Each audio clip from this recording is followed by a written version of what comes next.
कुछ तुम कहो कुछ हम कहें, चलती रहे ये बातें, एक एक करके आप सबसे होती रहे मुलाकातें। बोलते आईने,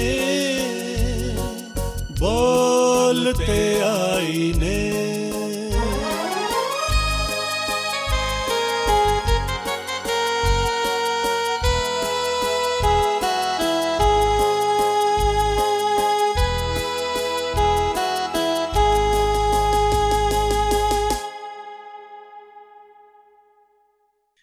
बोलते आईने की इस स्पेशल श्रृंखला में आप सब नाजरीन का एक बारी फिर से खैर मकदम है।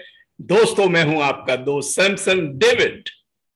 बोलते आईने में जिस तरीके से हम पहले से कई एपिसोड्स और तकरीबन 80 से ज्यादा एपिसोड्स हम कर चुके हैं, तमाम सेलिब्रिटीज हम पूरे भारत से music, dance, theatre, fine arts, literature और human cultural values, educational values, इन तमाम पे बड़ी शख्सियात को हमने बुलाया है और उनके विचार सुने हैं, उनसे इंस्पायर्ड हुए हैं, उनकी परफॉर्मेंसेस देखी हैं। आज उसी एक श्रृंखला के अंदर एक और बड़ी शख्सियत, लेजेंड, जो कि हमारे साथ हैं, वो जुड़ गई हैं प्रोफेसर CL भल्ला साहब लुधियाना से इस वक्त। प्रोफेसर भल्ला साहब, मैं आपका बहुत बहुत इस्तकबाल करता हूं बोलते आने के तमाम नाजरीन की तरफ से। नमस्कार सर। आपके साथ करमवीर साहब भी बैठे हुए हैं तबले पे, बड़ा तैयारी से आए हैं। करमवीर साहब, आपको भी बहुत बहुत शुक्रिया आने के लिए। गुड। अच्छा भल्ला साहब, प्रोफेसर साहब ये बताइए कि आप पंजाब एग्रीकल्चर यूनिवर्सिटी में काफी अरसे से हैं और मैंने आपको तकरीबन 30 सालों से वहां पर देखा है। बहुत ही ज्यादा आप म्यूजिक प्रमोशन में, कल्चरल मूवमेंट के अंदर जुड़े हुए हैं और हर शख्स आपको बड़े एहतराम से मिलता है। बहुत आपका नाम है, आपकी मैंने परफॉर्मेंसेस देखी हैं, तकरीबन 200-300 आपकी वीडियोस आपकी यूट्यूब पे भी सुनी हैं, चाहे वो क्लासिकल हो, चाहे वो सेमी क्लासिकल में हो, चाहे भजन हो, गीत हो, गजलें हो, नज़में हो, सूफियाना हो, वगैरह वगैरह। So such a huge blessing for us, for the बोलते आने ऑडियंस, हमारे तमाम दर्शकों की तरफ से मैं बहुत बहुत आपकी तारीफ इस वक्त कर रहा हूं और आपसे गुजारिश करूंगा कि आप एक ऐसी जर्नी को, जो कि एक म्यूजिकल जर्नी है और जिसको इस शेर के साथ हम शुरू करेंगे कि जिनके होठों पे हंसी, पांव में छाले होंगे, हाँ वही लोग तेरे चाहने वाले होंगे। जो आपने म्यूजिकल जर्नी, जब आप 7 महीने के थे, जब पाकिस्तान हिंदुस्तान बना, डिवीजन हुआ और तब आपको उस साइड से इस साइड आए भारत की तरफ, और किस मुश्किलातों में, विषमताओं में, कॉम्प्लेक्सिटीज के अंदर आपने अपना जीवन व्यवहार करा, उनके बारे में मुख्तसर सा बता के, और टिल डेट तक कैसी म्यूजिकल जर्नी रही, प्लीज बताइए। स्वागत है सर। पहले तो आपको मेरी तरफ से रिस्पेक्टेड डेविड साहब, आपको मेरा प्यार भरा नमस्कार, और सभी श्रोता जो इस प्रोग्राम को देखेंगे और इसका आनंद लेंगे, उन सबको मेरा प्यार भरा नमस्कार। मुझे आज बड़ी खुशी हो रही है कि आप जैसे व्यक्ति, कर्मठ व्यक्ति, जो कि कला की तरक्की में बहुत योगदान दे रहे हैं अपना, और ये ऐसा ही योगदान है कभी इसको भुलाया नहीं जा सकता। हजारों वर्षों तक, जब तक ये साइंस जिंदा है, तब तक आपका ये काम लोगों को पसंद आएगा, और इतनी मेहनत से आप इसको तैयार करते हैं, आपका बहुत बहुत शुक्रिया। अब मैं आपको अपने बारे में कुछ बताता हूँ। मेरा जन्म पाकिस्तान में 13 फरवरी 1947 को हुआ, और जैसा कि बच्चे को तो कुछ पता नहीं होता क्या है किस तरह से, तो 15 अगस्त को हमें आज़ादी मिली। उस समय हिंदुस्तान और पाकिस्तान 2 देश बन गए, और जैसा आपने बताया कि हम वहां से पाकिस्तान से चल पड़े अपने इस तरफ हिंदुस्तान में आने के लिए, और रास्ते में मेरी आंखों में कुछ इन्फेक्शन हो गया, ट्रीटमेंट मिला नहीं, उसी वजह से मेरी आंखों की ज्योति जाती रही।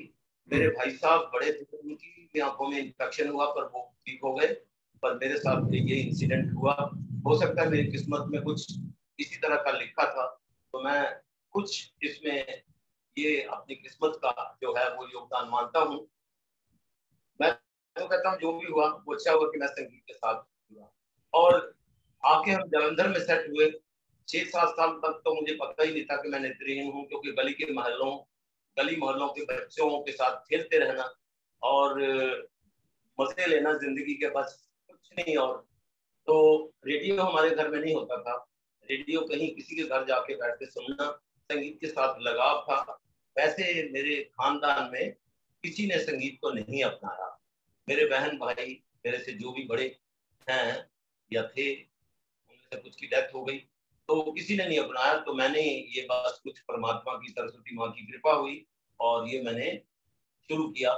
और 8-9 साल की अवस्था में मैं इंस्टीट्यूट फॉर द ब्लाइंड अंध विद्यालय अमृतसर में एडमिशन मैंने ले ली। और उसमें वहाँ संगीत पढ़ाई के साथ साथ दस्तकारी का काम, यानी कुर्सियां बुनना, टोकरी बुनना, खड्डी चलाना, ये सब कुछ सिखाया जाता था। और डेविड साहब, आपको ये बताते हुए मुझे बड़ी खुशी होती है कि हर क्षेत्र, हर फील्ड में, हर सब्जेक्ट में जिसमें भी मैं गया, मुझे टीचर ने भरपूर शाबाश दी और मेरा बड़ा उत्साह बढ़ाया। तो आपको, मेरे बड़े भाई थे, उनके बच्चे थे, तो मैंने उनको टोकरियां बना के दी साइकिल के आगे लगाने पर। तो संगीत का चक्कर चलता रहा और संगीत के साथ म्यूजिक शुरू किया। वोकल के साथ साथ मेरा शौक तबले की तरफ भी था। वहाँ हमारे उस्ताद दासमल जी थे जिनसे तबला मैंने सीखा। और जो संगीत की शिक्षा थी वो शुरू की श्री सोमनाथ कपूर जी से और राधा कृष्ण जी से। ये सब ब्लाइंड थे खुद भी मेरी तरह से, और उन्हीं से ये सब कुछ सीखा। और उन लोगों ने संस्कार इतने दिए कि रेडियो के साथ बहुत गहरी अटैचमेंट रही। और रेडियो में जो भी अच्छा प्रोग्राम आना, शनिवार और इतवार दोनों दिन बहुत अच्छी तरह से सुनना नेशनल प्रोग्राम, और शुरू से ही ऐसा लगा रहा। और हमारे साथ एक मंदिर था, दुर्गाना मंदिर जी, उधर थी, उसमें शास्त्रीय संगीत के प्रोग्राम रात को होते थे, जो अमृतसर के कलाकार थे। तो पढ़ाई के साथ साथ रात को पढ़ना भी और कानों में जो संगीत की आवाज स्पीकर के थ्रू पड़ती रहना, बड़ा ही असरदायक काम था वो जी। तो खैर, घर की स्थिति अच्छी ना होने के कारण मैंने वहां मैट्रिक पास करके स्कूल छोड़ दिया और फिर मैंने तबला इंस्ट्रक्टर के तौर पे government college for women Rohtak join किया। और संगीत में लगाव था, सीखा था। उधर संगीत की विशारद भी मैंने, प्रभाकर भी मैंने कर ली प्रयाग संगीत समिति इलाहाबाद से, और कुछ बाकी भी नॉलेज था। तो वहाँ क्या बताऊं, बहुत आनंद मिला। 5 तबला इंस्ट्रक्टर थे वहाँ, जहाँ कहीं जाना है मैंने जाना है, जहाँ कहीं बजाना है मैंने बजाना है। तो बहुत उत्साह मिला वहाँ से। और मेरे साथ वहाँ लेक्चरर थे, प्रोफेसर थे सुरेंद्र शंकर अवस्थी, बहुत विद्वान आदमी, और एक वाजपेयी साहब थे। बहुत अच्छा लगा उनके साथ मिलके, बड़ी इज्जत मिलती रही। जब मैं छुट्टी पे होता था तो उस दिन क्लास नहीं लगती जी जी जी। तो तानपुरे मिलाना, स्वरमंडल मिलाना, तबला मिलाना, बहुत अच्छा रहा। और संगीत को सुनते रहे जी। सरदार तेजपाल सिंह जी भी हमारे वहाँ रोहतक में आए, वो भी बड़ा प्यार, उन्होंने भी बड़ा दिया। और भी जो जो लोग मिलते रहे। बस ये है जी कि मैंने संगीत सुन सुन के बहुत किया, 40% भी खाया और 60% मैंने संगीत को अच्छे कलाकारों को सुन के किया, जो कि मैं आज तक भी संगीत को सुन के असेसमेंट करता हूँ। वाह वाह वाह, बहुत बहुत अच्छा, बहुत अच्छा। तो अच्छा प्रोफेसर साहब, और कुछ बता तो रहे हैं आप, ये जो पंजाब एग्रीकल्चर यूनिवर्सिटी में आप लुधियाना में जो है, आप कई वहां पर स्टूडेंट्स को सिखाते हैं, मैंने तो कई बार देखा भी है। और वहां पर सिर्फ वोकल म्यूजिक ही नहीं बल्कि सितार में भी आपकी दक्षता है, तो ये किस तरीके से है? मैं आपको बताता हूँ जी कि मैंने मैट्रिक पास किया, उसके बाद तबला इंस्ट्रक्टर की जॉब गवर्नमेंट कॉलेज में ले ली। साथ साथ मैंने प्राइवेटली बीए किया, एमए किया, संगीत अलंकार की परीक्षा वोकल में पास की और सितार में एमए किया, जो एग्रीकल्चर यूनिवर्सिटी में पोस्ट निकली म्यूजिक लेक्चरर की। अच्छा। और मैंने अप्लाई कर दिया। तो आपको एक इंसिडेंट बताऊं कि कितना देखो संघर्ष करना पड़ा। सिलेक्शन हो गई, मैं जब ज्वाइनिंग के लिए आया तो यूनिवर्सिटी मेडिकल फिटनेस का सर्टिफिकेट लेना होता है हॉस्पिटल यूनिवर्सिटी से। अच्छा। तो उन्होंने कहा कि आप तो ब्लाइंड है, तो आपको हम सर्टिफिकेट नहीं देंगे। मैंने कहा म्यूजिक के लिए ब्लाइंड इज एलिजिबल। तो वो नहीं माने। फिर मैंने सीएमओ से, लुधियाना सीएमओ से कहलवाया वहां जाके। फिर 1.5 महीना मेरी ज्वाइनिंग लेट, तो खैर ज्वाइन कर लिया। फिर मैंने मतलब वहाँ एप्रिसिएशन ऑफ म्यूजिक के कोर्स पढ़ाए। यानी मैं तानसेन तो नहीं तैयार करता था, पर कानसेन तैयार जरूर करता था। तो उसमें क्योंकि मैं सब कुछ करता था, तो मैंने वोकल, म्यूजिक, इंस्ट्रूमेंटल, तबला। मेरी बदकिस्मती ये रही कि मुझे वहीं और कोई साथी मिला नहीं। डेली पेड कुछ रख लेते थे अकम्पनिस्ट, तो सब काम मैंने खुद संभाला। और मैंने 33 वहां सर्विस की, सन 1973 से लेके 2007 तक। तो आपके साथ बड़ा मजा रहा। आप यूथ फेस्टिवल में आते थे, सारा ऑर्गेनाइजेशन आपके साथ थे। जी जी जी जी जी। जहाँ जहाँ भी यूथ फेस्टिवल इंटरयूनिवर्सिटी होता था, वहाँ आपसे मेल होता था। जी और तैयार करवाना और इंस्ट्रूमेंटल तैयार करवाना, जो भी मेरी हैसियत थी मैंने उसके अकॉर्डिंगली मैं करवाता रहा। और कई लोग इसमें प्रोफेशनल भी निकले साइंस के साथ साथ। जी। बड़ी खुशी। तो ये यूनिवर्सिटी में ऐसा सारा रहा। जी तो यूनिवर्सिटी में रह मैंने अपना अभ्यास जारी रखा। और मैं रेडियो का ए ग्रेड आर्टिस्ट हूँ, गीत, गजल, भजन वगैरह में, और क्लासिकल भी गाता हूँ। जी। सितार के लिए डेविड साहब मैं अप्रूव हुआ, तो सितार के लिए मैंने छोड़ दिया, क्योंकि मेरी बचपन में बाजू टूट चुकी थी दोनों बीमारी से। तो आपको ये बताया नहीं। तो स्कूल में पढ़ते थे, खेलते खेलते पहले एक बाजू टूटी, फिर उसको ठीक किया, फिर दूसरी भी टूट गई। तो ये संघर्ष करते करते मैं यहाँ तक पहुंच।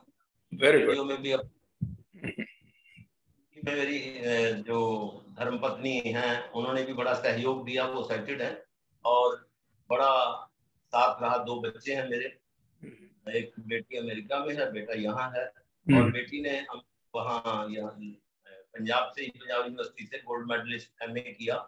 और बेटे ने यूनिवर्सिटी में रहकर पीएचडी किया अमेरिका से।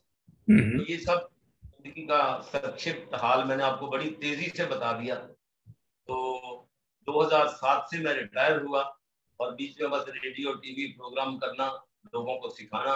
तो 2007 के बाद अब मेरा काम बस ये है कि जो संगीत के इंटरेस्टेड लोग हैं उनको थोड़ा बहुत गाइड करता हूँ, और खुद भी अभ्यास करता हूँ। बस यही मेरी जिंदगी है। और मैंने बहुत बहुत सुंदर लग रहा है, बहुत अच्छा। प्रोफेसर साहब, ये तो खैर अभी मैं बातें और भी करता रहूंगा। ऐसा है कि आज की शाम जो एक म्यूजिकल या संगीतमय हम एक शाम का अभी इस वक्त एहतमाम कर रहे हैं, और मैं आपसे गुजारिश ये करूंगा तमाम हमारे जितने भी दर्शक हैं उनकी तरफ से, कि एक एक अंतरा अगर और अस्थाई के साथ आप कुछ कुछ चीजें, क्योंकि आपका मैंने देखा है कि आप सबरस कह लीजिए इसको, कि ऑल कलर्स, यानी कि क्लासिकल भी है, सेमी क्लासिकल भी है, लाइट भी है, सुफियाना, हर तरीके की चीजें गाते हैं आप। तो मैं आपसे ये चाहूंगा सबका टच करें और बीच में बातचीत करेंगे। तो आज का जो आगाज करेंगे, मैं रिक्वेस्ट करूंगा कोई आध्यात्म से क्यों ना करें, तो स्पिरिचुअल बैकग्राउंड को लेते हुए कोई भजन अगर आप सुनाएं हमारे नाजरीन को तो बड़ा मजा आ जाएगा। हाँ जी, मेरी बड़ी खुश नसीबी होगी कि मैं आपके इस प्रोग्राम में अपना प्रोग्राम भजन से शुरू कर रहा हूँ जी। चरण में आपका तेरी प्रभु मुझको भुलाना ना जी। तो ये ब्रह्मानंद जी का भजन है। राग है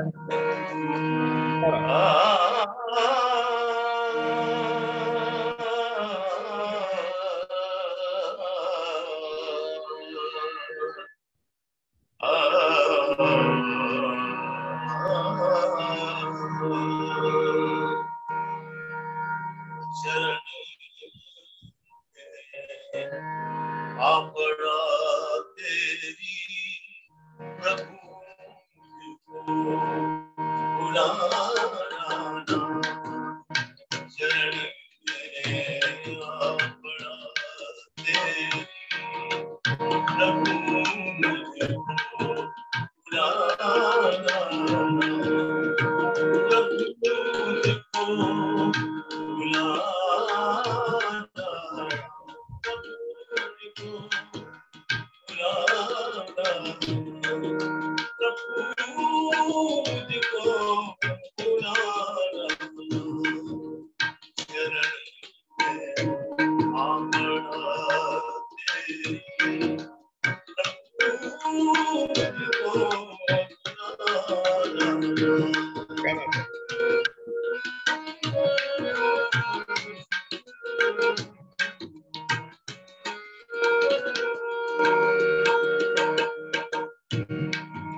तेरा नाम दुनिया में पतित पावन सभी जाने।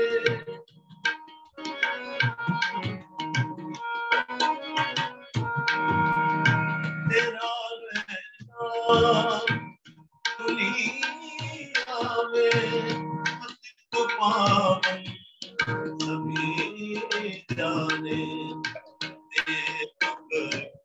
मेरे नजर मुझसे हटाना चरण में आप बड़ा तेरी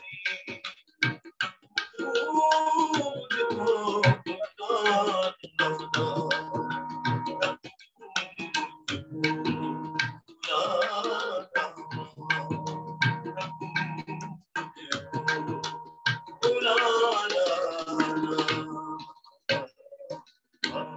क्या बात है, क्या बात है। बहुत बहुत ही अच्छा लगा भल्ला साहब। तमाम सामीन को एक बार फिर से बता दूं कि लुधियाना से ठीक इस वक्त जुड़े हुए हैं हमारे साथ प्रोफेसर चमन लाल भल्ला साहब, जो कि एक बड़े राउंड एक वोकलिस्ट हैं, म्यूजिशियन हैं, और वो आज अपनी लाइफ के तजुर्बात हमसे शेयर कर रहे हैं ताकि हमको एक इंस्पिरेशनल मोटिवेशनल एक हमको गिज़ा मिले।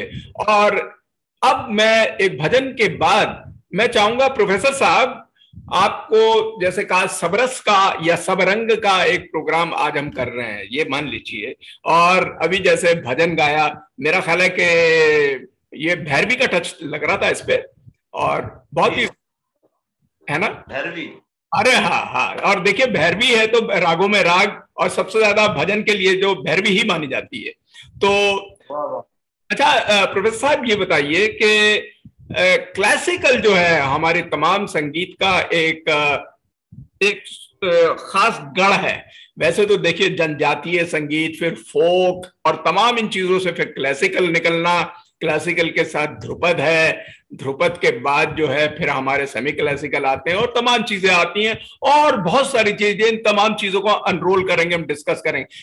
एक क्लासिकल या शास्त्रीय संगीत के ऊपर कोई भी हम चीज गाते हैं, चाहे वो बॉलीवुड के जितने गाने हो, शास्त्रीयता सबके अंदर है। शास्त्रीय संगीत में क्या आप पेश करना चाहेंगे भल्ला साहब?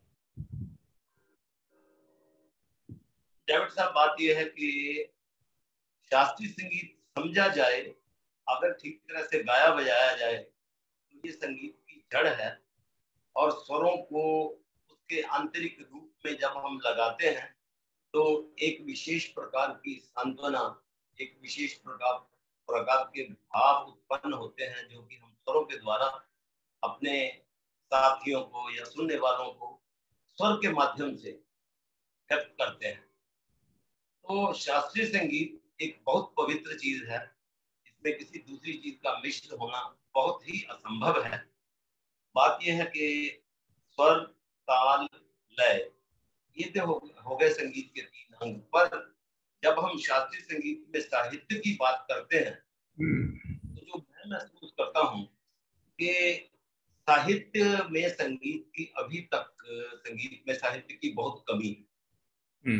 वो इस तरह से कि हम एक लाइन को ही पकड़ लेते हैं, जिसको आधा घंटा, 15 मिनट, 20 मिनट जो भी है वो गाते हैं, पर उसमें ये नहीं सोचते कि जो श्रोता है वो सारे संगीत के विद्वान नहीं है। कुछ लोग शब्दों का जो अनुसरण करते हैं, कुछ लोग स्वर का आनंद लेते हैं, पर कम से कम जो हम गा रहे हैं उसका शाब्दिक अर्थ या उसका शाब्दिक प्रभाव हर श्रोता पर, जो उस भाषा को समझता है, वो पढ़ना चाहिए। पर मुझे बड़े दुख से कहना पड़ता है कि अभी तक इतना पुराना हमारा ये शास्त्रीय संगीत, जो कि कई पीढ़ियों से, कई शताब्दियों से चल रहा है, उसमें कुछ साइंटिफिक चेंज वो नहीं आई। लोगों ने बहुत सी तगड़ियां डिग्रियां भी की हैं, वो सब अलमारियों में बंद हैं। आप शायद मेरी चीज का बुरा नहीं मानेंगे, क्योंकि मैं सच्चाई बता रहा हूँ। तो संघर्ष करके इसमें साहित्य का अगर योगदान आ जाए तो शास्त्रीय संगीत से बढ़कर और कोई चीज नहीं है। आप देख लीजिए 3 मिनट का एक गाना, उसमें संगीत पर जो गाना आधारित है, और वो जब लोग सुनते हैं तो अनजान लोग भी बहुत आनंद लेते हैं उसका। और हम आधा घंटा सुन के उतना आनंद नहीं ले सकते जितना 3 मिनट में आनंद मिलता है। मेरे तो ये भाव है कि शास्त्रीय संगीत में सुधार आना चाहिए। साहित्य और स्वर ताल लय का मेल ऐसा होना चाहिए, सब पर प्रभाव डाले, सबको आनंदित करे। मेरा ये विचार। क्या बात है। तो क्या, कौन सी राग और क्या आज पेश करने वाले हैं आप शास्त्रीय संगीत पे, क्लासिकल पे? कैसे? क्लासिकल वोकल पे क्या प्रस्तुत करेंगे सर आप? हाँ, मैं वोकल में आपको आज एक अपनी बंदिश सुनाता हूँ, जो कि आप सुन के देखिए जरा कैसा लगता है आपको। क्या बात है। ये काम जो आवे दुख में उसी को मीत अपना कहिए।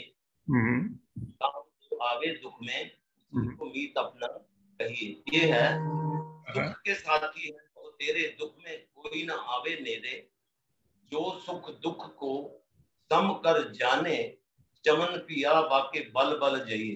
क्या बात, जो आवे, क्या बात है। वाह वाह वाह। प्लीज इरशाद। राग पूरिया धनाश्री। हाँ, क्या बात है। पूरिया धनाश्री पे मजा आ जाएगा।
साथी है वो तेरे।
बहुत अच्छा भल्ला साहब, प्रोफेसर साहब, बहुत बहुत ही अच्छा लगा, बहुत ही अच्छा लगा।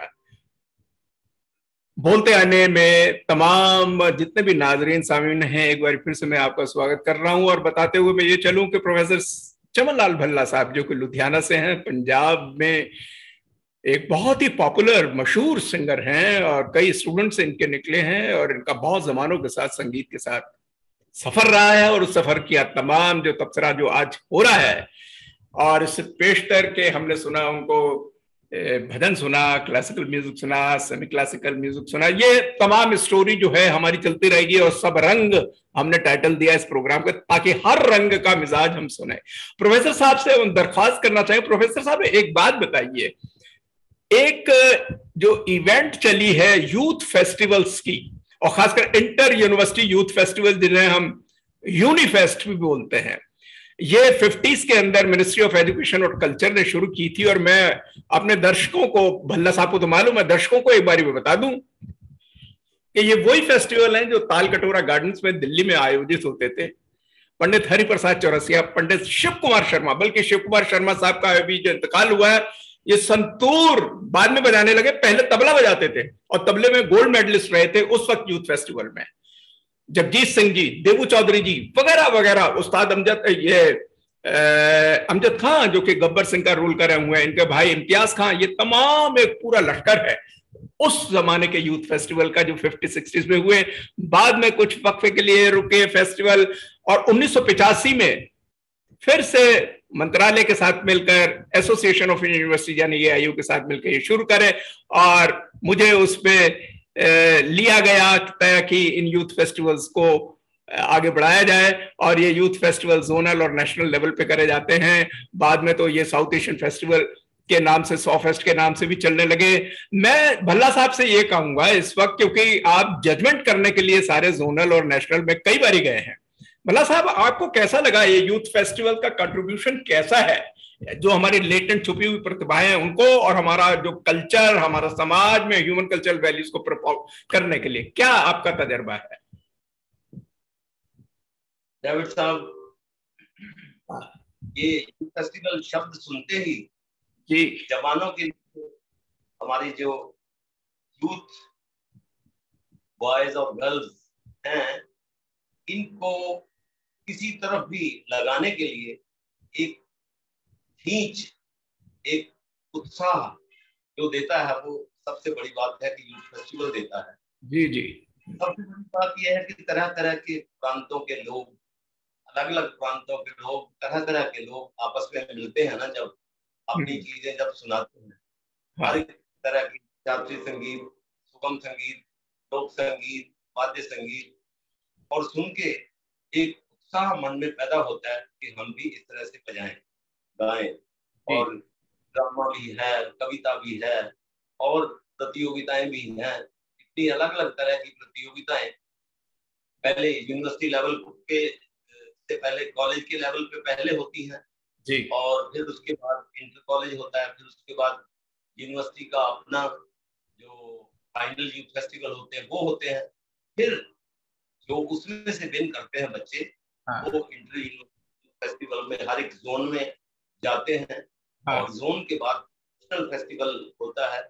बहुत उत्साह की चीज है ये, अगर बच्चे ईमानदारी से इसको करते हैं।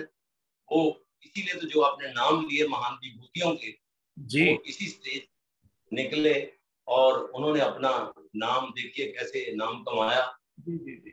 और इसमें हमारे जो जजेस हैं, मैं भी उनमें से जाता हूँ फेस्टिवल के, अलग अलग पंजाब में होने वाले youth festival, Punjabi university Patiala और गुरु नानक देव यूनिवर्सिटी, पंजाब यूनिवर्सिटी और दूसरी, तो नेशनल में भी थोड़ा बहुत मौका मिला। हमारे यहाँ यूथ फेस्टिवल हुआ, उसमें मौका मिला, और दूसरी जगह और भी जाने का भी मौका मिला ऑर्गेनाइजर के तौर पे अपने। हाँ, तो मैं तो बड़ा खुश होता हूँ कि हमारे साइंस के स्टूडेंट्स जो थे, आपको बताऊं कि एक लड़का चरण कमल सिंह मेरा स्टूडेंट, वो हिसार नॉर्थ जोन यूनिवर्सिटी में फर्स्ट आया था लाइट म्यूजिक। अच्छा, मेरे को और बड़ा अच्छा लगता है। और उसको जब ऑर्गेनाइज आप जैसे लोग करते हैं, इतना सिस्टमेटिक, और बच्चों को उत्साह होता है, आपके मन में इतना प्यार है, इतना लगाव है बच्चों के लिए, जो हमेशा आपने उत्साह बच्चों का बढ़ाया है।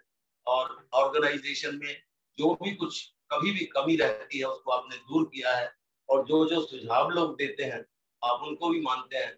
तो मैं तो यही कहूंगा कि ये अपने आप को निखारने का, सुधारने का, अपने आप अपनी कला को निखारने का, जो ड्रामा है, डांस है, जो भी है, उसको एक बहुत अच्छा स्टेज है, मौका मिलता है। और अगर आप अच्छा करते हैं तो आपको प्राइज भी मिलते हैं और बड़ा उत्साह बढ़ता है, इज्जत मिलती है। बहुत ये अच्छा है। अगर ये रुक जाए तो फिर ये हमारे यूथ की जो है ना जिंदगी, मैं तो ये समझता हूँ कि वो जिंदगी रुक जाएगी, क्योंकि एक जगह पर बंद रहना वो नहीं, अलग अलग जगह पे जाके भाग लेना। और इसी बहाने, इसी लिए विद्यार्थी कॉलेज और यूनिवर्सिटी की शिक्षा के अलावा अपने अलग गुरुओं से संगीत, ड्रामा, डांस जो भी है वो कला का प्रदर्शन करने के लिए सीखते हैं इसी बहाने से। और बाद में जब वो कला निखरती है तो फिर उनको बहुत मजा आता है। अगर ये चीजें ना हो तो विद्यार्थी आगे बढ़ेंगे नहीं, किताबी कीड़े बन जाएंगे। तो बहुत अच्छा प्रयत्न है ये सरकार का, आप लोगों का, और जो जो भी इसमें ऑर्गेनाइजर्स हैं, ये कभी भी रुकना नहीं चाहिए। बस ये है कि जजमेंट जो है वो काबिल लोगों के द्वारा होनी चाहिए। मैंने ये महसूस किया कि आपने जो भी जज यूनिवर्सिटी में रखे ना, जब जब भी मैं मिलता रहा हूँ उनको, और बड़े अच्छे कला के पारखू रखे। आपको इस पर बहुत बहुत मुबारक। और क्योंकि आप खुद कदरदान है संगीत के, तो इसलिए ये जो कदरदान होगा वो तो हमेशा कला की कदर करने के लिए अच्छे व्यक्ति, अच्छे गुणी लोग, ताकि बच्चों के साथ अन्याय ना हो। बस ये मेरे विचार है इनके बारे में। बहुत ही अच्छा लगता है। बहुत सुंदर, कितना खूबसूरती से आपने पूरी, जो कि एक फिलॉसफी है यूथ फेस्टिवल्स के, और खासकर इंटर यूनिवर्सिटी यूथ फेस्टिवल जिनको हम यूनिफेस्ट करते हैं, और बल्कि निचोड़ तो आपने यही बोल दिया कि हमारा जो डिस्ट्रक्टिव या नेगेटिव टेंडेंसीज यूथ की होती हैं वो कंस्ट्रक्शन की तरफ बढ़े। Development of holistic personality through music, dance, theatre, fine arts, literature, human cultural values समान से मिलकर, और आपस में जब प्रेम, सद्भाव, हार्मनी से एक दूसरे से मिलते हैं और एक दूसरे का देखते हैं, खाना खाते हैं, मुस्कुराहट देखते हैं, बातचीत, बोलियां और म्यूजिक सुनते हैं, डांस देखते हैं, थिएट्रिकल आइटम देखते हैं, डिबेट देखते हैं, एलोक्यूशन है, वगैरह वगैरह, तमाम से बहुत सुनने को मिलता है। तो आपने निचोड़ में सब बता दिया, बहुत अच्छा लगा। अच्छा प्रोफेसर साहब, मैंने अपने नाजरीन को बताया कि सबरंग का प्रोग्राम चल रहा है, जैसे बार बार कह रहा हूं कि शुरू में क्लासिकल, फिर सेमी क्लासिकल सुनाया, शुरू में बल्कि आपने भजन भी सुनाया। अब हमारी तरफ से एक रिक्वेस्ट है, कोई आप हिंदी का भी गीत सुनाएं। क्या तो पंजाबी में आपके माशाल्लाह बहुत है, हम सुनेंगे, पहले आप हिंदी का कुछ गाइए प्लीज। तो मैं सर आपके एक गीत आपको सुना रहा हूँ सबको जी। वो सिंह ठाकुर जी हैं, उनका ये गीत है, तुम साज प्रिय मैं सरगम हूँ, है साथ हमारा युग का, तुम प्राण हो और मैं जीवन हूँ। अब देखिए संगीत इसमें है सारा।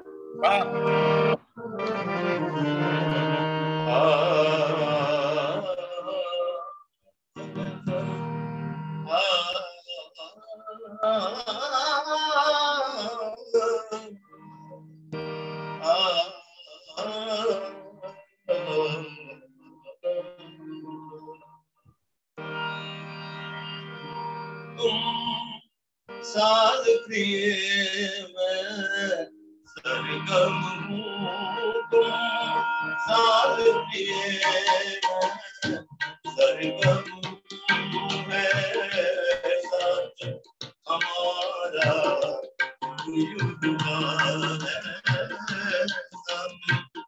युग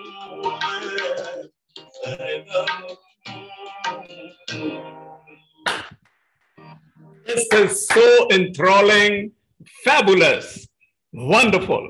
इतनी अच्छी कॉम्पोजिशन आपने गीत सुनाई भल्ला साहब।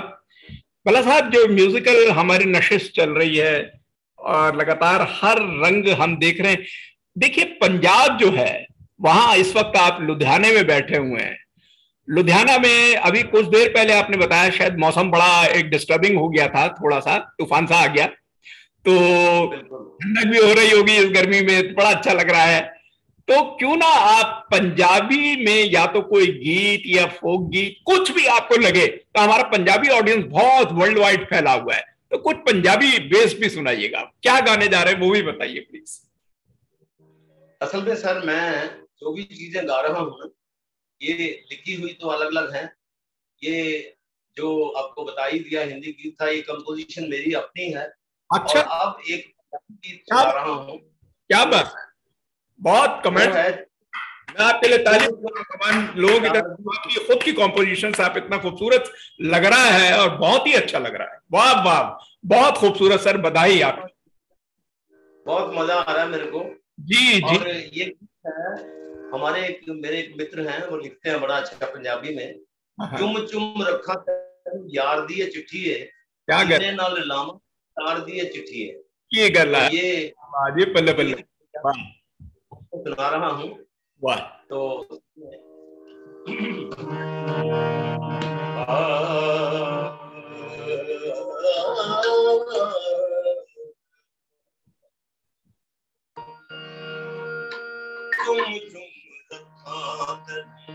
यार दिए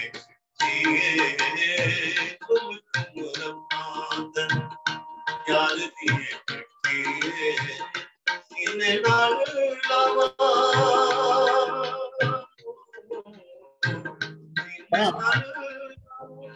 दिलदार दिए चिट्ठी यार दिए यार दिए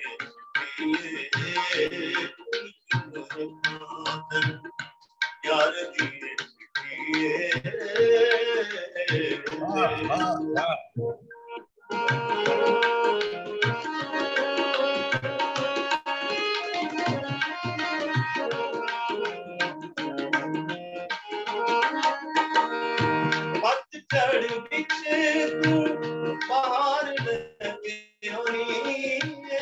दूर दूर पहुंच के तू बिछड़े मनानी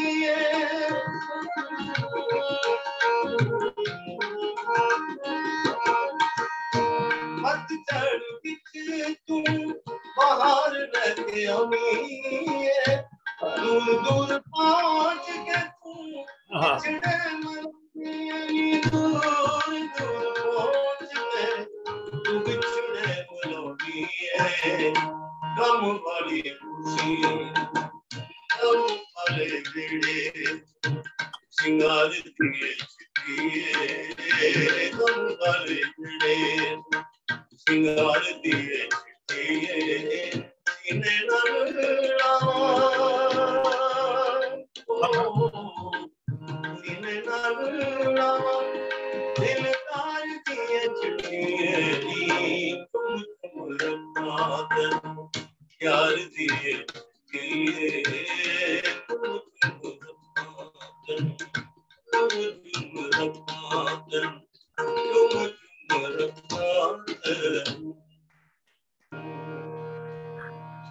अल्लाह साहब, पूरी रंगीन हो गई शाम। इतना क्या, देखिए जब पंजाबी कलाम आता है, गीत गजल कुछ भी आता है, एक अपने रंग। और करमवीर साहब का मैं देख रहा था, अभी तक तबला बजा रहे हैं, लेकिन इस पे इनका पूरा रंग आ गया।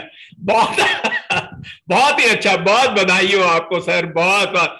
भल्ला साहब ये बताइएगा कि आप तो बहुत जमानों से म्यूजिक के साथ जुड़े हैं, यूथ आर्ट कल्चर के साथ जुड़े हुए हैं, और कोई ऐसी आपको कोई रिग्रेट ऐसी है जो आप शेयर करना चाह रहे हैं, या कोई हमारे यूथ को आप कोई मैसेज या इंस्पायर करना चाहते हैं कि ये करना चाहिए जीवन में आगे बढ़ने के लिए, और संगीत की, म्यूजिक की क्या वैल्यू है, ये एक मैसेज जरूर दें। इससे पेशतर कि मैं आखिर में एक गजल भी सुनना चाहूंगा, क्योंकि सब रंग या जो सबरस प्रोग्राम है वो पूरा नहीं होगा जब तक कोई गजल नहीं सुनेंगे, और गजलें आप बहुत गाते हैं, तो कोई मैसेज जरूर दीजिएगा।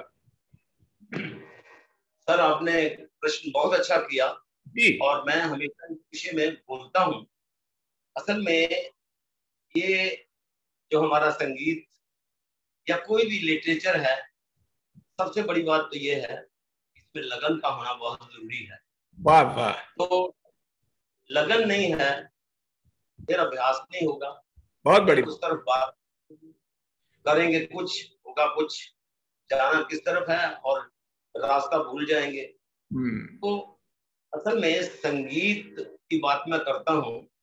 आमतौर पे जब बच्चा 6 साल का होता है, 7 साल का, तो कई माँ बाप में ये तमन्ना होती है कि इस बच्चे को संगीत सिखाएं।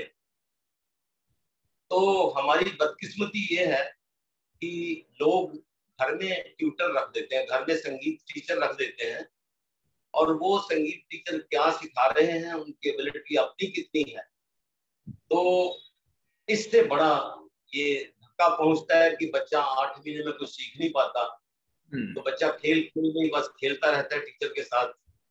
तो सबसे बड़ी बात तो ये है कि टीचर जो घर में सिखलाई दे बच्चों को, वो पता होना चाहिए उसकी एबिलिटी के बारे में, और वो क्या सिखा रहे हैं वो पता होना चाहिए, बड़ा ध्यान देना चाहिए। और ये तो बचपन की बात हुई। बाकी यूथ आमतौर पे कहते हैं कि मुझे संगीत का शौक है, तो शौक है, वो सोचते हैं कि हम 6 महीने में, साल में बस स्टेज पे आए, लाइव प्रोग्राम में चले जाएं, टीवी प्रोग्रामों में जाएं, कंपटीशन में जाएं, क्योंकि आजकल जमाना इस तरह का है। तो वो होना बहुत मुश्किल है। ये मैं संगीत सीखने वाले बच्चों को, उनके पेरेंट्स को, यूथ जो है उनको, और जो लोग मेरे को सुन रहे हैं सबको ये कहना चाहता हूँ कि संगीत एक बड़ी विस्तृत कला है। ये एक समुद्र है, इसके अंदर जब आप डुबकी लगाओगे, किसी से सोच समझ कर डुबकी लगानी है, डूब नहीं जाना, और जिंदगी को खत्म नहीं करना, बर्बाद नहीं होना। अगर आप अच्छी तरह से समझ के सीखेंगे इसको, तो 1 साल में या 6 महीने में कलाकार नहीं बनते। जब मेरे पास कोई सीखने डेविड साहब आता है तो मैं उसको पूछता हूँ क्या कर रहे हैं वहां, कहते हैं मैं +2 किया जी। मैंने कहा कितने साल हो गए, तो कहते हैं जी ये हो गया जी 15 साल 16 साल। मैंने कहा आप कंप्लीट हो, कहते हैं नहीं। तो मैंने कहा बच्चे बात ये है कि आप 5 साल मेरे पास, 4 साल 5 साल लगाओ, फिर देखो कि संगीत क्या है। तो इस बात से मैंने कई लोगों को गाइड किया और संगीत सिखाया, बल्कि साइंस स्टूडेंट्स जो मेरे थे उनको संगीत सिखाया बड़े प्यार से। तो मैं तो ये सोचता हूँ कि हर एक चीज में लगन, हौसला, उत्साह और ये आशीर्वाद पेरेंट्स का, टीचर्स का बहुत जरूरी है। तभी हम इस कला को निखार सकते हैं। और बच्चों को और यूथ को मैं यही कहूंगा कि जल्दी मत करो, ये साधना का विषय है, साधना करो तभी। अब मैं बोलता हूँ इस तरह के हैं, ये ऐसे आसानी से नहीं निकल सकते। या गमापा गमापा गमापा दा गमापा गमापा रे गमापा सारे गमापा मापा गमा गदा दा दा गमापा नी नी दा नी दा नी दा रे दा नी दा नी दा रे दा नी दा नी दा नी दा दा मापा गमा गमा रे दा। तो ये तब आएगा अगर आप साधना करोगे। नहीं तो एक औरत खाना बनाती है, बचपन से खाना था उसने और अंत तक खाना बनाती है, उसमें फिर भी गलतियां रह जाती। तो यही हाल कला का है। संगीत कला, कोई भी कला निखारने के लिए वाद्य हो संगीत, वाद्य संगीत, कंठ संगीत और तबला जो भी है, इनमें सब संघर्ष करना पड़ता है।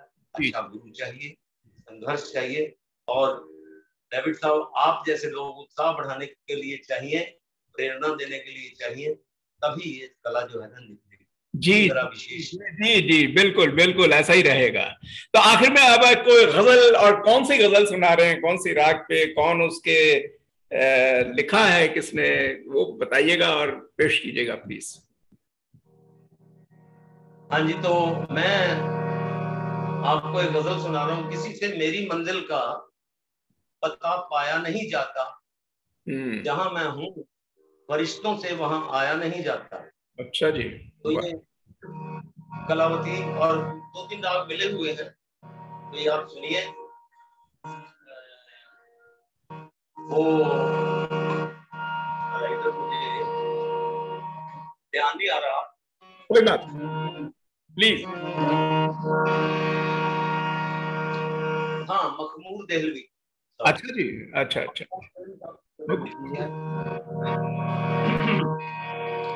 किसी से मेरी मंजिल का पता पाया नहीं जाता, किसी से मेरी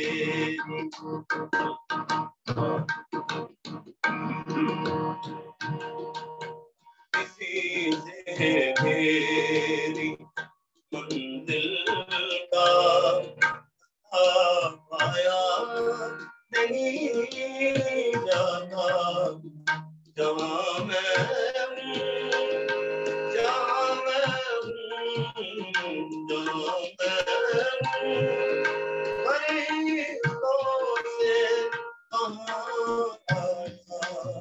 नहीं जाता,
जो साथ पर गाया नहीं जाता,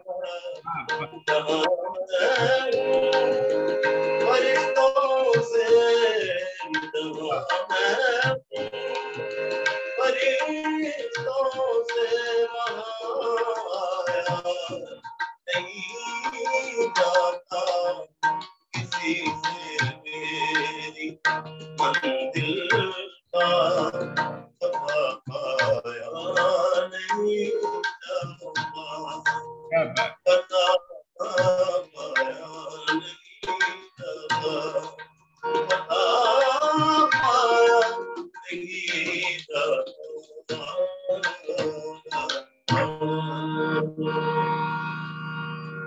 बहुत बहुत शुक्रिया प्रोफेसर चमनलाल भल्ला साहब, जो लुधियाना से हमारे साथ। तमाम नाजरीन को बताना चाहता हूं कि जुड़े हुए थे लुधियाना से, और आज के नशिस्त में आज अपनी पूरी जीवनी को कि किस तरीके से जब पाकिस्तान और हिंदुस्तान का बंटवारा हुआ सन 47 में 7 महीने के थे तो वो आ गए, और तमाम मुश्किलातों की वजहों की वजह रही, लेकिन फिर भी उन पे फतेहाब होते गए। जिस तरीके मैंने एक शुरू में शेर आपके सामने पेश किया था कि जिनके होठों पे हंसी पांव में छाले होंगे, हाँ वही लोग तेरे चाहने वाले होंगे।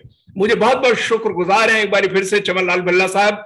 ये जो वीडियो स्ट्रीम होगी तो तमाम दुनिया के लोग इंस्पायर होंगे, और हमारे यूथ हैं खासकर, उनको एक सीख मिलेगी। और जाते जाते मैं आपसे यही कहना चाहूंगा कि ढूंढ उजड़े हुए लोगों में वफा के मोती, ढूंढ उजड़े हुए लोगों में वफा के मोती, ये खजाने तुझे मुमकिन है खराबों में मिले, आपके बिछड़े तो शायद कभी ख्वाबों में मिले, जिस तरह सूखे हुए फूल। बहुत बहुत आपका शुक्रिया। और जो लोग इस मेरी बातचीत को और संगीत को सुनेंगे, मैं बहुत ही उनका शुक्रगुजार रहूंगा। और आपका विशेष करके मैं धन्यवाद करता हूं कि आपने मुझे ये अपने इस YouTube चैनल के लिए मौका दिया, और ये मौके आसानी से नहीं मिलते। बहुत बहुत शुक्रिया आपका, और आप इसी तरह से संगीत की तरक्की के लिए काम करते रहें, मेरी ये शुभकामनाएं हैं, मेरा ये कहना है। बहुत बहुत शुक्रिया, धन्यवाद। थैंक यू प्रोफेसर साहब। बोलते आईने, बोलते आईने।